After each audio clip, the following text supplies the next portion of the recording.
You didn't lose the one.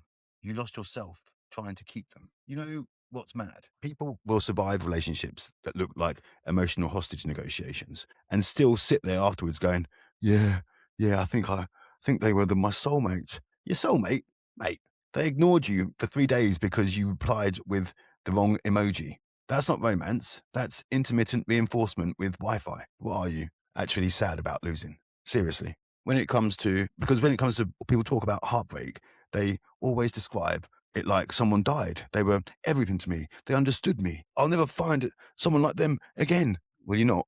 Good. Because if someone made you anxious every day, confused your nervous system, disappeared emotionally every 5 minutes, and treated consistency like it was a war crime, why exactly are we building a shrine for them? That's what fascinates me about modern relationships. Human beings can survive genuine tragedy, war, loss, death, illness. But send someone a scene at 8:42 p.m.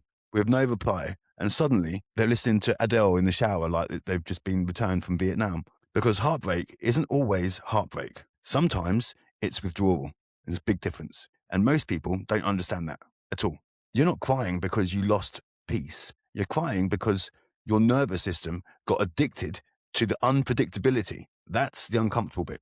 Nobody wants to hear out loud. People love consistency in theory, but emotionally, a lot of people are addicted to chaos because chaos, it feels familiar, especially if you grew up around emotional inconsistency. 1 minute, someone loved you. Next minute, they were cold, dismissive, critical, unavailable. So later in life, when somebody comes along and treats you like a human yo-yo, your brain goes, yes, home. That's terrifying when you think about it. Really terrifying. Some people don't fall in love. They re-enter unfinished emotional business. And that's why some of you can't let go. Not because they were amazing, but because they activated something ancient inside you.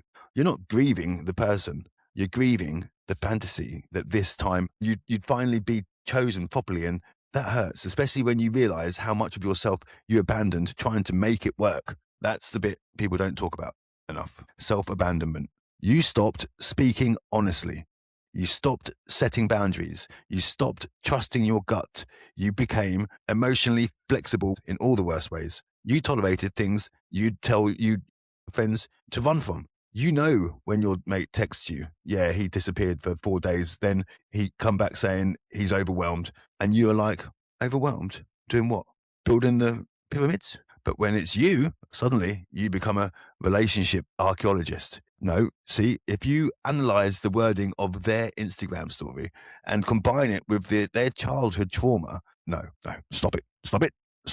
People will write dissertations trying to avoid one painful truth. If somebody wanted to show up consistently, guess what?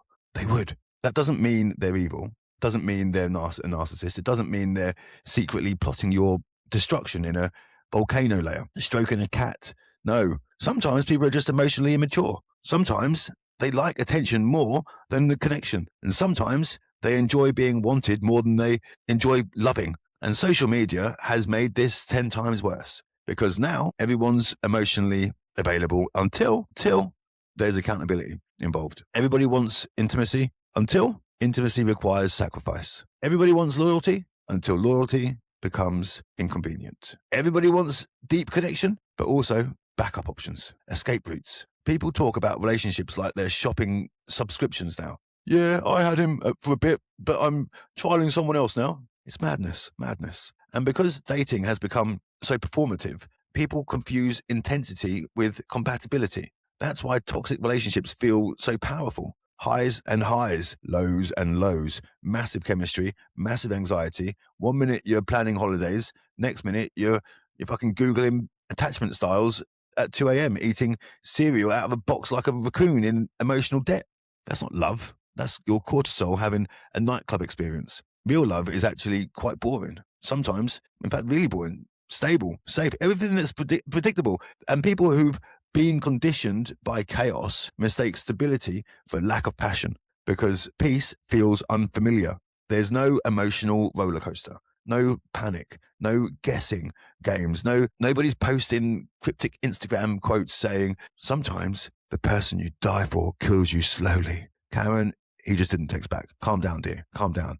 But this is why people struggle after toxic relationships, because the brain romanticizes what harmed it, especially when the good moments were intense. That's why after a breakup, the good floats to the top and the bad sinks. You remember affection, the laughter, the intimacy, the "I've never felt this way before." You conveniently forgot the emotional instability that had you questioning your sanity every Thursday. Funny that.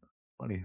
The mind edits reality when loneliness kicks in. That's why people go back. Not because it's healthy, because familiarity is seductive. Even pain becomes comforting when it's predictable. Read that again. Some of you are not missing the person. You're missing the emotional identity you built around trying to save the relationship, because being needed gave you purpose. Trying to win them over gave you dopamine. Waiting for crumbs made the crumbs feel valuable. That's the sickness of it. If somebody gives you 2% consistently, eventually you'll celebrate the 3%. And that's how people end up emotionally homeless inside relationships. And here's the truth that really, really stings worse than a wasp. You can miss someone and still need to stay away from them. Both can be true. That's maturity. Not every emotional connection is a healthy one. Just because it felt intense doesn't mean you should do it. Cocaine feels intense too. Doesn't mean you should marry it. At some point, you have to stop asking, how do I get them back? And start asking, why do I need someone inconsistent to validate my worth in the first place? That's the question that changes your life. Because now you're not talking about them anymore. You're talking about you, your standards, your wounds, your fear of abandonment, your need to be chosen, your habit of chasing emotionally unavailable people. Because deep down, earning love feels more believable than receiving it freely. That's the real work. It's brutal, because healing isn't sitting in the bath posting quotes about self-love and while drinking wine and stalking their Spotify playlists. No, healing is about accountability. Healing is recognizing the pattern before the attraction. Healing is choosing peace even when chaos feels more exciting. Healing is understanding that butterflies are not always intuition. Sometimes they're warning signs. Sometimes your body is saying, this feels familiar, not this feels safe. Massive difference. And once you realize that, you stop romanticizing about the people who destabilize you. You stop calling emotional confusion chemistry. You stop begging for consistency from people who ration affection like they're in a post-apocalyptic bunker. And eventually you'll realize the relationship wasn't your biggest loss. You were. You lost your center. You lost your calm, your instincts, your self-respect. You abandoned yourself trying to avoid being abandoned by somebody else. That's the tragedy, not the breakup, the self-betrayal.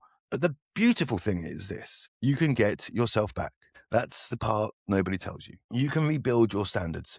You can rebuild your identity, rebuild your emotional stability, and you can become somebody who no longer mistakes anxiety for love.